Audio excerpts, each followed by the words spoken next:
বিশ্ব রাজনীতির দাবার বোর্ডে এমন এক কিছু চাল থাকে যা সাধারণ মানুষের চোখের আড়ালে ঘটে যায়। একদিকে লোহিত সাগরের নীল জলরাশি এখন বারুদের গন্ধে ভারী হয়ে উঠেছে। সেখানে টহল দিচ্ছে বিশ্বের সবচেয়ে শক্তিশালী মারণাস্ত্রবাহী রণতরী ইউএসএস জেরাল্ড ফোর্ড। সবাই ভাবছে যুদ্ধ কি তবে বেজে গেল, কিন্তু আসল রহস্যটা সমুদ্রের গভীরে নয়, বরং আমেরিকার খাস অন্দরমহলে। গত কয়েক মাসে একে একে 10 জন তুখোড় পারমাণবিক বিজ্ঞানী হাওয়া হয়ে গেছেন। কেউ জানে না তারা কোথায়। এটা কি বিদেশের কোনো গোপন মিশন, নাকি হোয়াইট হাউসের ভেতর থেকেই কেউ কল কাঠি নাড়াচ্ছে? অন্যদিকে ইরান তার ইউরেনিয়ামের সেন্ট্রিফিউজগুলো এমন গতিতে ঘোরাচ্ছে যে ওয়াশিংটনের ঘুম হারাম হয়ে গেছে। মধ্যস্থতায় নেমেছে পাকিস্তান, আর নেতানিয়াহুকে সরাসরি লাল কার্ড দেখিয়ে দিয়েছেন ডোনাল্ড ট্রাম্প। খবর সংযোগের বিহাইন্ড দ্য সিনের আজকের এই বিশেষ বিশ্লেষণে আমি আপনাদের নিয়ে যাব সেই ক্ষমতার অন্দরে, যেখানে গড়ে উঠেছে আগামীর ধ্বংসলীলা কিংবা কোনো নতুন শক্তির ভারসাম্য। সাথে থাকুন শেষ পর্যন্ত, কারণ আজ যা শুনবেন তা হয়তো মূলধারার সংবাদে আপনার চোখ এড়িয়ে গেছে। আপনার ব্যবসা বা প্রতিষ্ঠানকে আরও বড় পরিসরে পৌঁছে দিতে চান? আপনার ব্র্যান্ডকে তুলে ধরুন হাজার হাজার মানুষের সামনে সহজেই এবং দ্রুত। নতুন গ্রাহক খুঁজছেন, বিক্রি বাড়াতে চান, অনলাইনে পরিচিতি গড়ে তুলতে চান? তাহলে আর দেরি কেন? আজই আমাদের সঙ্গে যোগাযোগ করুন। নাম্বার দেওয়া আছে ডেসক্রিপশনে। আপনার সফলতার যাত্রায় আমরা আছি আপনার পাশে। আমাদের ভিডিওগুলো আপনারা পৃথিবীর কোন প্রান্ত থেকে দেখছেন কমেন্টে জানিয়ে দিন। চলুন তাহলে শুরু করি আজকের অনুষ্ঠান।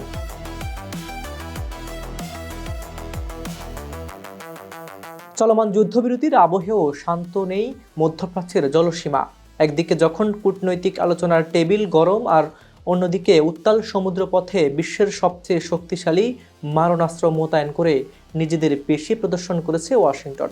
এরই মাঝে খোদ ওয়াশিংটনের এবং যুক্তরাষ্ট্রের অভ্যন্তরে একের পর এক পারমাণবিক বিজ্ঞানীর নিখোঁজ হওয়ার ঘটনা হোয়াইট হাউসকে এক চরম অস্বস্তিকর পরিস্থিতির মুখোমুখি দাঁড় করিয়ে দিয়েছে। লোহিত সাগরে জেরাল্ড ফোর্ড, বারুদের গন্ধে ভারী আকাশ। মধ্যপ্রাচ্যের চলমান উত্তেজনাকে নতুন মাত্রায় নিয়ে পেন্টাগন আবারও লোহিত সাগরে মোতায়েন করেছে বিশ্বের বৃহত্তম বিমানবাহী রণতরী USS Gerald R Ford. Suez খাল অতিক্রম করে আসা এই রণতরীর সাথে যুক্ত হয়েছে গান পাউডার এবং মিসাইলে ঠাসা দুটি শক্তিশালী ডেস্ট্রয়ার, ইউএসএস মাহান এবং ইউএসএস উইনস্টন এস চার্চিল। দীর্ঘ মেরামতের পর এটি এখন পূর্ণ শক্তিতে টহল দিচ্ছে। সামরিক বিশ্লেষকদের মতে এটি কেবল একটি সাধারণ মোতায়েন নয়, বরং ইরানকে সরাসরি বার্তা দেওয়া যে লোহিত সাগরে যুক্তরাষ্ট্রের একক আধিপত্য বিন্দুমাত্র কমেনি।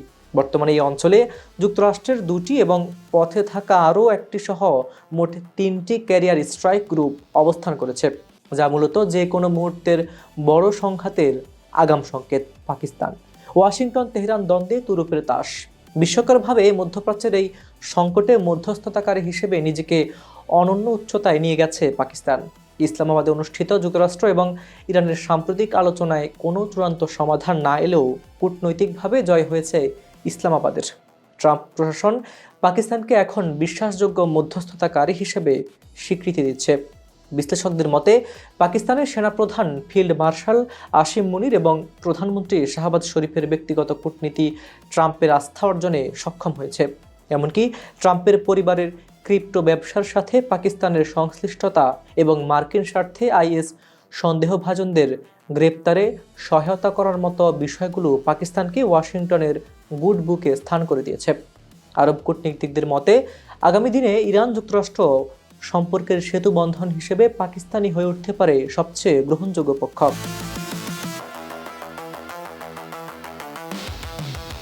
ভূ রাজনীতির বাইরে খোদ আমেরিকার অন্দরমহলে দানা বাঁধছে এক গভীর রহস্য।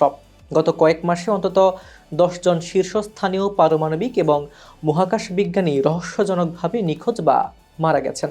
এদের মধ্যে নাসার জেট প্রপালশন ল্যাবরেটরির প্রকৌশলী মনিকা জাসিত্তো রেজা এবং পারমাণবিক বিশেষজ্ঞ স্টিভেন গার্সিয়া রয়েছেন। হোয়াইট হাউসের প্রেস সেক্রেটারি ক্যারোলিন লেভিট এই ঘটনাগুলোকে একটি ভীতিকর প্যাটার্ন হিসেবে উল্লেখ করে আনুষ্ঠানিক তদন্তের নির্দেশ দিয়েছেন। এমন এক সময়ে এই ঘটনাগুলো ঘটছে যখন নাসা এবং পেন্টাগন পারমাণবিক মহাকাশ প্রযুক্তি নিয়ে অতি গোপনীয় প্রকল্পে কাজ করছে। এফবিআই এই তদন্তে যুক্ত হওয়ায় জনমনে প্রশ্ন দেখা দিয়েছে, এটি কি কোনো বিদেশি রাষ্ট্রের অন্তর্ঘাত নাকি বিজ্ঞানীদের মেধা পাচারের কোনো সুগভীর ষড়যন্ত্র? নেতানিয়াহুর উপর ট্রাম্পের লাল কার্ড। লেবানন ইস্যুতে ইসরায়েলি প্রধানমন্ত্রী বেনিয়ামিন নেতানিয়াহুর উপর চাপ চরমে তুলেছেন ডোনাল্ড ট্রাম্প। ট্রাম্পের সাফট কথা, যথেষ্ট হয়েছে, লেবাননে আর কোনো বোমা হামলা নয়। ট্রাম্পের এই কড়া অবস্থানের ফলে নেতানিয়াহু নিজ দেশেও রাজনৈতিক সংকটে পড়েছেন। ইসরায়েলের কট্টরপন্থীরা যেখানে সামরিক অভিযান চালিয়ে যাওয়ার পক্ষে, সেখানে ট্রাম্পের এই সতর্কবার্তা নেতানিয়াহুকে ব্যাকফুটে ঠেলে দিয়েছে। ওয়াশিংটনের এই অবস্থান পরিবর্তনের ফলে মধ্যপ্রাচ্যের যুদ্ধবিরতি কতদিন স্থায়ী হয়, এখন সেটাই দেখার বিষয়। বিশ্ব রাজনীতির দাবার বোর্ডে ইরান ও ইউরেনিয়াম এই দুটি শব্দ গত 2 যুগ ধরে সমর্থক হয়ে দাঁড়িয়েছে। মধ্যপ্রাচ্যের উত্তপ্ত ভূরাজনীতিতে ইরানের পরমাণু প্রকল্প এখন আর কেবল একটি বৈজ্ঞানিক কর্মসূচি নয়, বরং এটি ওয়াশিংটন এবং তেহরানের মধ্যকার টিকে থাকার লড়াই এবং শক্তির ভারসাম্যের প্রধান হাতিয়ার। 2026 সালের বর্তমান পরিস্থিতিতে দাঁড়িয়ে প্রশ্নটি আরও জোরালো হয়ে উঠেছে। কেন এই এক টুকরো ধাতব পদার্থকে কেন্দ্র করে বিশ্বজুড়ে এত রক্তক্ষয় আর কূটনীতির টানাপোড়েন? পরমাণু বোমার দোরগোড়ায় তেহরান। ইরানের ইউরেনিয়াম নিয়ে বিতর্কের মূল কারণ এর বিশুদ্ধতা বা এনরিচমেন্ট লেভেল। আন্তর্জাতিক পরমাণু সংস্থা বারবার সতর্ক করেছেন যে ইরান তাদের ইউরেনিয়ামের বিশুদ্ধতা 60% নিয়ে গেছে। সাধারণ বিদ্যুৎ উৎপাদনের জন্য মাত্র 3 থেকে 5% বিশুদ্ধ ইউরেনিয়াম প্রয়োজন হলেও 60% পৌঁছানো মানে হলো পারমাণবিক অস্ত্রের লক্ষ্যমাত্রা, অর্থাৎ 90% অর্জনের একদম শেষ ধাপে পা রাখা। বিশেষজ্ঞরা মনে করেন এই 60% থেকে 90% পৌঁছাতে যে কারিগরি সক্ষমতা লাগে তা অর্জন করা ইরানের জন্য এখন সময়ের ব্যাপার মাত্র। অর্থাৎ তেহরান এখন পরমাণু বোমার ব্যাক আউট টাইম বা বোমা তৈরির সক্ষমতার দোরগোড়ায় দাঁড়িয়ে আছে, যা ইসরায়েল এবং যুক্তরাষ্ট্রের জন্য চরম উদ্বেগের কারণ। অদৃশ্য ভাণ্ডার ও গোয়েন্দা ব্যর্থতা। গত বছর জুন মাসে যুক্তরাষ্ট্র এবং ইসরায়েলের সম্মিলিত হামলার ইরানের পরমাণু অবকাঠামোর ব্যাপক ক্ষতি হলেও এক ফোঁটা ইউরেনিয়ামেরও হদিস পায়নি পশ্চিমা গোয়েন্দারা।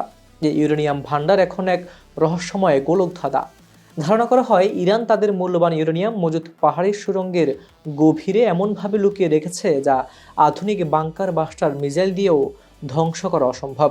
এই অদৃশ্য ভাণ্ডার ইরানকে আলোচনার টেবিলে এক বিশাল সুবিধাজনক অবস্থানে রেখে দিয়েছে।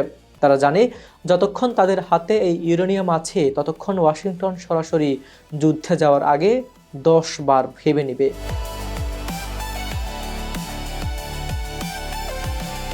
চলতি বছরের 11 এপ্রিল ইসলামাবাদে মার্কিন এবং ইরানি প্রতিনিধিদের বৈঠক ব্যর্থ হওয়ার একমাত্র কারণ ছিল এই ইউরেনিয়াম হস্তান্তর ইস্যু।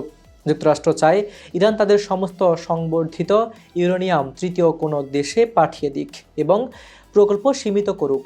বিপরীতে ইরান এটিকে দেখেছে তাদের জাতীয় সার্বভৌমত্ব এবং নিরাপত্তার শেষ রক্ষা কবচ হিসেবে।